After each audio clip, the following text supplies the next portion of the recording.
Yo les amis, c'est Kazin, j'espère que vous allez bien et pour ce week-end on va parler de Terra Festival, tout simplement la série japonaise qui va être chez nous 8.5 évolution prismatique, série que on attend avec impatience évidemment et dont on sait que ça risque d'être plutôt compliqué.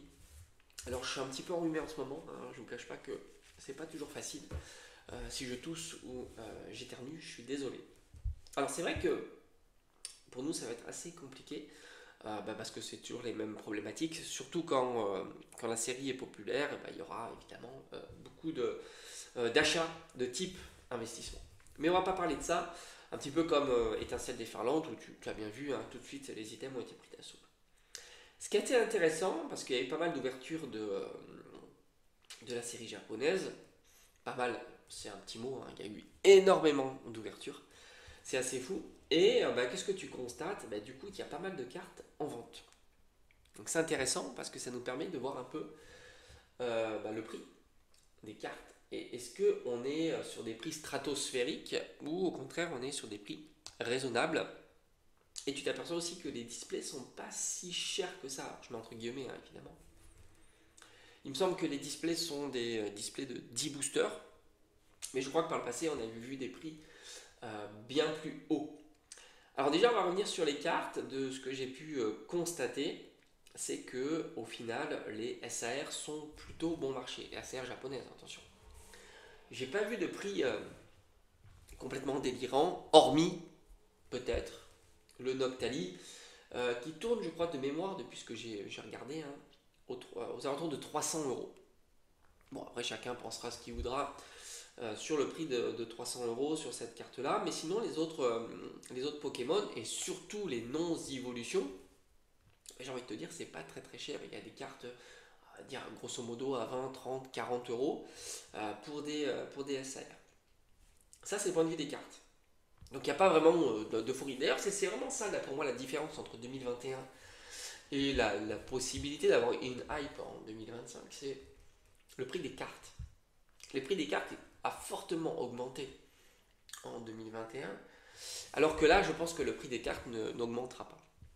N'augmentera pas et ça sera toujours la même chose, c'est-à-dire que tu auras, oui, certaines cartes plutôt très chères, mais globalement, surtout quand on voit la difficulté à les faire tomber, les cartes sont au final bon marché. Parce que si tu fais un ratio entre le prix de la carte et puis la possibilité de le faire tomber, hein, c'est comme on dit l'espérance mathématique, au final la carte elle pèse pas grand chose, hein, sur ton ouverture. J'avais en tête le Noctali par exemple de Héros Céleste. Je crois qu'on est dans les 40 centimes, tu vois, enfin, c'est juste ridicule le poids de la carte par rapport à sa possibilité de le faire tomber. Donc c'est pour ça que les prix des cartes, quand bien même sont très très hauts, la probabilité est tellement difficile que au final c'est pas exceptionnel. Voilà. Et je pense bien que les prix des cartes ne vont pas être exceptionnels, même sur cette série-là. Alors il y aura peut-être quelques cartes qui vont essayer de performer, hein. Typiquement voilà, le Noctali. Pourquoi pas certaines évolutions aussi populaires comme Evoli ou alors Nymphali, parce qu'on a l'impression que ces Pokémon-là sont un petit peu plus populaires, mais je n'imagine pas en tous les cas un emballement sur toutes les cartes. En tous les cas, on ne l'observe pas dans le set japonais, même la carte Gold Pikachu est encore plutôt raisonnable, et puis ça, les cartes Gold en règle générale vont certainement baisser. Il y a une rareté qui est assez intéressante à voir, c'est les Master Ball. Et là aussi, tu vois que certaines cartes piquent. Là, oui, j'ai envie de te dire, il faut voir comment les Master Balls seront distribués, surtout par chez nous. Si ça arrive chez nous, hein, moi je mets toujours des si parce qu'on ne sait jamais. Là, oui, ça pourrait impacter parce que c'est marrant parce qu'au final, ce ne sera pas tant le format de la carte qui va plaire, mais le type de carte avec la Master Ball. Et c'est assez atypique parce qu'en règle générale, ces cartes-là ne sont pas toujours des cartes populaires, mais c'est vrai que Master Ball, ça a quand même marqué les esprits avec 151. Du coup, là, oui, c'est possible que cette rareté-là, ce type de carte-là, va plutôt affoler les compteurs. Et on le voit, hein, avec le Noctali, par exemple, qui est très très haut, mais même toutes les évolutions, parce qu'on a la chance d'avoir les évolutions, beaucoup d'évolutions dans les cartes, on va dire, classiques. Et ça, c'est plutôt un avantage sur cette série. Donc là, du point de vue des Master Ball, c'est peut-être différent. Voire même, pardon, voire même aussi les reverse Pokéball. Parce qu'il faut voir un petit peu à quel est le pattern, savoir combien on en aura, etc. Donc ça, c'est intéressant de voir et on ne sait pas trop pour l'instant sur notre set français ce qu'on aura. Et puis n'oublions pas que l'on est sur une série japonaise avec des God Pack. Et ça, franchement, le God Pack, il est assez lunaire parce que tu te retrouves avec tout un tas d'évolutions et franchement, c'est top. Est-ce que ça va venir chez nous? Ça, franchement, je ne sais pas. Mais ça serait évidemment intéressant parce que, imagine-toi, aller ouvrir et tenter son God Pack, c'est juste lunaire. Et enfin, le prix du CD, bah, tu t'aperçois quoi? Bah, sur une display, j'ai envie de te dire. Alors, déjà, il y a du stock. Ça, c'est un point intéressant. C'est pas comme on pourrait dire scalpé, quoi. Il y a énormément de stock. Et grosso modo, on donne une fourchette, on est aux alentours de 70 à 80 euros la display. Alors oui, c'est vrai que je crois que c'est une display de 10 boosters, c'est pas beaucoup. Mais au final, par le passé, on avait vu des displays de 10 boosters sur certaines séries se vendre plus cher que ça. Donc au final, ça reste quand même plutôt raisonnable. Et surtout, le stock est quand même important. Donc ça, c'est notable. Faut quand même le considérer que le stock est important. Maintenant, du point de vue de chez nous, alors certains disent que la quantité printée sera alignée sur la quantité de 6.5. Bon, franchement, moi, j'ai pas de source. J'aimerais bien avoir ces sources-là.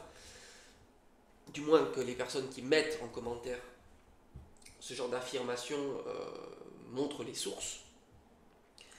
Parce que, honnêtement, à moins que Pokémon Company soit complètement hors sol sur les séries qu'ils produisent, je pense qu'ils ont quand même un sentiment, une idée quand même de savoir quelle série produite va plus ou moins fonctionner. Je pense, hein, à moins qu'ils soient complètement déconnectés de la réalité. Et par conséquent, printer systématiquement pareil que la série antérieure ne semble pas quelque chose de très logique de leur part. D'autant que 6.5 a été une catastrophe, mais EV8 par exemple, pas du tout. Tu vois. Alors il printerait comparativement à la série .5 précédente. Enfin bon, moi je préfère prendre du recul sur ça. D'autant que je me demande si c'est pas printé déjà longtemps à l'avance, que les quantités sont pas déjà fixées longtemps à l'avance, et que même si à la limite le print initial est faible, s'il y a de la demande, quel est l'intérêt pour eux de faire exploser les prix? Pour eux, que le prix a explosé ou pas, ça leur apporte pas plus d'argent. Ce qui leur intéresse, c'est de vendre des unités. Donc franchement, si le marché parallèle est plus gros, quasiment, enfin, entre guillemets, plus gros, hein, parce qu'il ne peut pas être plus gros, mais tu as compris, c'est-à-dire que la dynamique est plus en marché secondaire que marché premier, c'est quand même particulier. Donc même si ça se retrouve en stock out, on va dire 3 jours après la sortie, j'imagine pas qu'il ne pourra pas produire d'autres items, d'autant qu'ils nous l'ont démontré quand même. Moins avec 25 ans, beaucoup plus maintenant. Avec 151 par exemple, où tu retrouvais quand même du stock régulièrement. Certains disent qu'au bout d'un jour, il n'y avait plus rien, c'est pas vrai. Alors peut-être dans certaines régions. Moi j'ai fait plusieurs régions en plus. À cette époque, je me rappelle, je m'étais amusé à faire des vlogs. Et si tu retournais régulièrement en boutique, il y avait du turnover, quoi, ça tournait. Quoi. Et je me rappelle une fois, j'étais arrivé dans un King Jouet, et ils venaient de recevoir encore des ETB. Alors qu'ils avaient déjà reçu leur première salle d'ETB le jour J, et puis une semaine après, ils avaient encore reçu des ETB. Et puis pareil chez mon Cultura, puis je t'en ai fait beaucoup de vlogs sur 151. 151, par exemple, les coffrets classeurs se vendaient absolument pas. Les coffrets à la Kazam, c'était plutôt tranquille. Les coffrets Elector aussi. Et tout ça, c'est dans le vlog sur la chaîne. Donc ça, tu peux aller le constater. Alors oui, il y a des régions plus tendues que d'autres. Hein, ça, c'est normal. La demande n'est pas toujours la même suivant les régions. Moi, par exemple, ma région maintenant actuelle, c'est hyper light. Tu le vois d'ailleurs avec mes vlogs. Tu le vois aussi avec EV8. C'est light, mais ça pourrait revenir plus difficile et ainsi de suite. Hein, tu vois, c'est cyclique. Enfin, il peut y avoir des séries où ça va pousser à la hausse, etc. Et puis pour revenir sur la hype entre 2021 et maintenant, 2021, malgré tout, ça avait propulsé toutes les autres séries à la hausse. Alors pas aux mêmes échelles, mais toutes les séries. Alors que là, ça va pas faire comme ça. Ça va au contraire mettre à la rue les autres séries. Et c'est complètement dissonant, tu vois. C'est-à-dire que, oui, 8.5, ça va la propulser, mais les autres, elles vont se casser la figure. Couronne stellaire, mascarade crépusculaire, 6.5, elles vont se retrouver à la rue. Il n'y a pas cet effet où enfin, les gens ont envie d'ouvrir du Pokémon, ont envie d'avoir du Pokémon, quelle que soit la série, j'ai envie de te dire. Alors que ça, on avait observé avec même Règne de glace, style de combat, etc. etc. Tu avais des prix quand même qui étaient assez sous tension. Or là, non, non. 6.5 va aller à la rue. Les bundles commencent à s'effondrer complètement, les stocks sont très conséquents. Les boutiques mettent des prix retail maintenant à 28 euros, 26 euros. Il n'y a même plus écrit promo tellement ça a baissé. Tout un tas de coffrets, c'est comme ça. Donc non, ce ne sera pas du tout la même histoire. D'ailleurs, Leclerc continue à faire des cagnottages sur des coffrets. J'ai vu le coffret Auguerpont, par exemple, 40 euros, 20 euros de cagnoté. À l'heure actuelle, hein, pourtant, il n'y a pas de... Il n'y a pas d'event, c'est pas les Black Friday, c'est comme ça. Auchan, il fait 50% en cagnotage sur le coffret Dracofeu, par exemple. Et tu t'aperçois qu'il y a de plus en plus d'items, on va dire boudés, qui se retrouvent cagnotés hors période de cagnotage, tu vois, hors période d'event particulier. Donc non, et ça va juste amplifier ce phénomène d'avoir la hype, et c'est ça qui est très intéressant. C'est-à-dire que toi qui veux ouvrir pour pas très cher, te faire plaisir pour pas très cher, parce que malgré tout, c'est toujours compliqué, hein. Tu te dis oui, mais tu ouvres pas, etc. Tu ouvres du 8.5, admettons tu veux ouvrir du 8.5, et que c'est une série compliquée. Eh ben, le budget, tu ouvres 100 euros, tu as quasiment récupéré zéro. Alors qu'avec 100 euros, tu peux t'acheter 2-3 alternatives. Tu vois la complexité de la chose. C'est ça le problème de maintenant. Surtout sur des séries dont tu sais qu'elle va progresser en termes de prix si tu la gardes en CD. Alors que des séries qui a décoté en CD, je sais pas moi, Couronne Stellaire, où tu as les ETB derrière. Couronne Stellaire, cagnoté aussi chez Leclerc, ça te faisait le TB à 30 balles, quelque chose comme ça, hein, petite parenthèse. Là, tu peux te dire, voilà, tu peux te faire plaisir, tu as des boosters à 3 euros, et tu peux ouvrir, tu peux te faire plaisir. Il y a aussi des belles cartes à l'intérieur, et tu vois, le jeu en vaut plus la chandelle. Tu dépenses pas une fortune avec que dalle. C'est un peu ce problème-là, parce que quand tu ouvres, l'objectif c'est quoi? C'est pas d'avoir une clim. Alors il y en a qui te dire oui, c'est avoir le frisson. Ouais, mais enfin, le frisson, si t'as rien, c'est compliqué. Non, l'objectif quand tu ouvres, c'est d'avoir des belles cartes. Et malheureusement, l'objectif il est rarement atteint.